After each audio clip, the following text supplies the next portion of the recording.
असलकुम students. Welcome back to our YouTube channel. उम्मीद करता हूँ आप लोग खैरियत से होंगे। आज हम अपने नेक्स्ट टॉपिक को डिस्कस करने जा रहे हैं, जिसमें हम देखेंगे difference between high level language and low level language.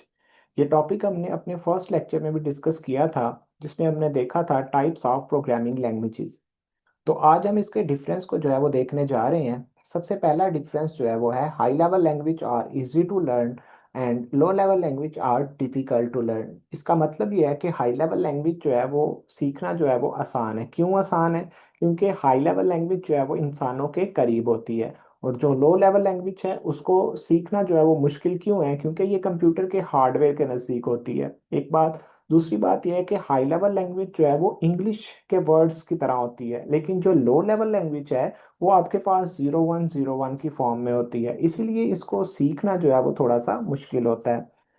दूसरा जो डिफरेंस है वो है these are near to human language. आपकी जो हाई लेवल लैंग्वेज है वो इंसानों के करीब होती है, और जो लो लेवल लैंग्वेज है वो फार फ्रॉम ह्यूमन लैंग्वेज होती है। वो फार फ्रॉम ह्यूमन लैंग्वेज इसीलिए होती है, वो इंसानों से दूर इसीलिए होती है क्योंकि वो बाइनरी फॉर्म में होती है।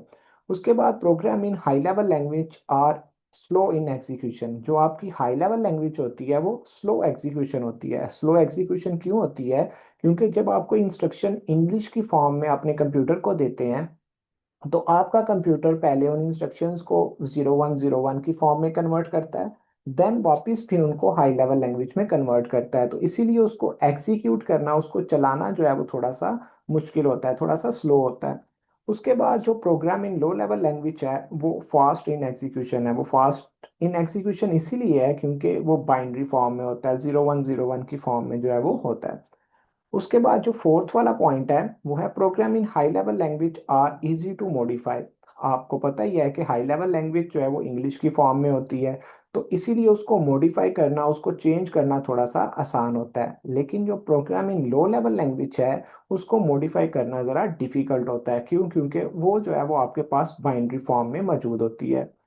उसके बाद जो फिफ्थ वाला पॉइंट है वो है high level language do not provide much facility eight hardware level. ये हमने अपने फर्स्ट टॉपिक में भी देखा था, सेकंड लेक्चर में भी देखा था, जिसमें हमने पढ़ा था कि deep hardware knowledge not required. ठीक है, तो यहाँ पे एक चीज़ आप लोगों ने याद रखनी है कि आपका जो हाई लेवल लैंग्वेज है वो बड़ी ज़्यादा फैसिलिटी आपको प्रोवाइड नहीं करता हार्डवेयर लेवल पे। ठीक है, मतलब ये है इसका कि इससे आप हार्डवेयर को कंट्रोल नहीं कर सकते। ठीक है, आप अपने हार्डवेयर को मैनेज नहीं कर सकते। लेकिन जो लो लेवल लैंग्वेज है वो बहुत ज़्यादा फैसिलिटी आपको प्रोवाइड करता है हार्डवेयर लेवल पे। क्यों? क्योंकि आप बहुत अच्छे प्रोग्राम जो है वो लिख सकते हैं जिनसे आप हार्डवेयर को कंट्रोल कर सकते हैं। सिक्स वाला पॉइंट है deep knowledge of hardware is not required to write a program. ये हमने सेकंड लेक्चर में भी देखा था कि आप जो है वो हार्डवेयर के नॉलेज के बगैर भी आप हाई लेवल लैंग्वेज को सीख सकते हैं। Deep knowledge of hardware is required to write a program. लेकिन अगर आपने लो लेवल लैंग्वेज को सीखना है तो आपको हार्डवेयर का डीप नॉलेज होना जो है वो ज़रूरी है। क्यों ज़रूरी है? क्योंकि ये तो कंप्यूटर की सबसे पहली जुबान है, बाइनरी फॉर्म जो है। ठीक है, तो आपके कंप्यूटर के जो हार्डवेयर होते हैं जब वो आपस में बातचीत करते हैं तो वो बाइनरी फॉर्म में करते हैं। तो आपने जब कंप्यूटर के हार्डवेयर को कंट्रोल करना है या मैनेज करना है, तो उसके लिए आपको जो है वो 0101 की फॉर्म जो है वो आनी चाहिए। उसके बाद जो सेवन्थ वाला पॉइंट है वो है these language are normally use to write application software. ये जो हाई लेवल लैंग्वेजेस होती हैं ये बेसिकली एप्लीकेशन सॉफ्टवेयर को बनाने के लिए इस्तेमाल की जाती हैं। अब एप्लीकेशन सॉफ्टवेयर कौन कौन से हैं? व्हाट्सएप है, इंस्टा है, स्नैप है। ठीक है, ऐसे सॉफ्टवेयर जो यूज़र की ज़रूरत के लिए बनाए जाते हैं। लेकिन जो लो लेवल लैंग्वेज है वो नॉर्मली यूज की जाती है सिस्टम सॉफ्टवेयर को बनाने के लिए, जैसे विंडो हो गया, लिनक्स हो गया, यूनिक्स हो गया। ठीक है, ऐसे सॉफ्टवेयर जो सिस्टम की जरूरत होते हैं उनको बनाने के लिए हम लो लेवल लैंग्वेज का यूज करते हैं। उसके बाद जो लास्ट पॉइंट है, एट वाला पॉइंट है, there are many programmer of high level language. जारी बात है, हाई लेवल लैंग्वेज को सीखना, उसको मॉडिफाई करना, ठीक है, उसके ऊपर काम करना जो है वो आसान है। इसीलिए बहुत ज़्यादा लोग जो हैं वो हाई लेवल लैंग्वेज को सीखते हैं। लेकिन जो लो लेवल लैंग्वेज है उसके कुछ ही लोग होते हैं, ठीक है, जो इसको सीखते हैं। क्यों? क्योंकि ये थोड़ी सी मुश्किल होती है, ये हार्डवेयर लेवल पे यूज़ की जाती है, इसीलिए इसको जो है वो बहुत कम लोग जो है वो सीखते हैं। तो चले अब अपने नेक्स्ट क्वेश्चन की तरफ चलते हैं, जिसमें हम देखेंगे सोर्स कोड क्या होता है और ऑब्जेक्ट कोड क्या होता है। अच्छा, यहाँ पे एक बात आपने याद रखनी है, हाई लेवल लैंग्वेज को ही सोर्स कोड बोला जाता है। और जो लो लेवल लैंग्वेज होती है उसको ऑब्जेक्ट कोड बोला जाता है, मशीन कोड बोला जाता है। ठीक है, ये आपने थोड़ा सा याद रखना है। देखें यहाँ पे प्रॉपर पिक्चर के अंदर बताया गया है, यहाँ पे लिखा गया हुआ है hash include S T D IO dot H, hash include conio dot H, void main curly bracket open print F I love Pakistan. अब ये जो कोड है ये हाई लेवल लैंग्वेज के अंदर लिखा गया हुआ है, जिसको हम सोर्स कोड का नाम देते हैं। ऐसे ही आपके पास एक ट्रांसलेटर जो है वो यूज किया जाता है। ट्रांसलेटर अगले टॉपिक में हम पढ़ेंगे कि ट्रांसलेटर जो है वो क्या होता है।